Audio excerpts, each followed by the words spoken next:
Dasal din natin yung mga tatay naming sakit ngayon nasa ospital.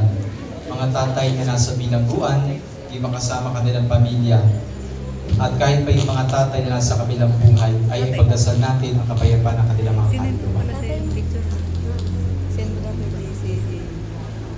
Diyos naming Ama, Ikaw ang aming Ama, na lumikha sa amin at sa buong sanlibutan. Nagpupuri kami nagpapasalamat sa pagkakaloob sa amin ng aming mga tatay na kinikilala namin haligi ng aming mga tahanan. Sa araw na ito na sila'y aming pinararangalan, hinili namin sa iyo, gawaran mo sila ay iyong pagpapala at pagbabasbas. Humihiling kami sa iyo, Diyos aming Ama, pagkalooban mo sila na matatag na katawan at magandang kalusugan. Patatagin mo higit sa lahat ang kanilang kalooban sa mga panahon ng pagsubok at pagkakasakit. Gabayan mo ang kanilang gawain sa bawat araw at gawing ito mabunga.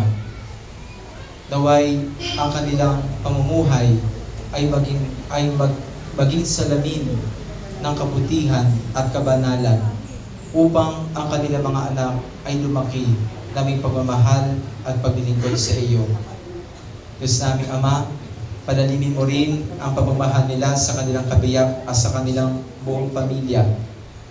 At naway, ang kanilang ginagawang sakripisyo ay magbunga ng kabutihan sa kanilang mga buhay at sa kanilang buong pamilya. Lahat na ito, Diyos namin, mahinilin namin sa iyo sa pamamagitan ni Jesucristo, kaisa ng Espiritu Santo, magpasawalang hanggan. Amen.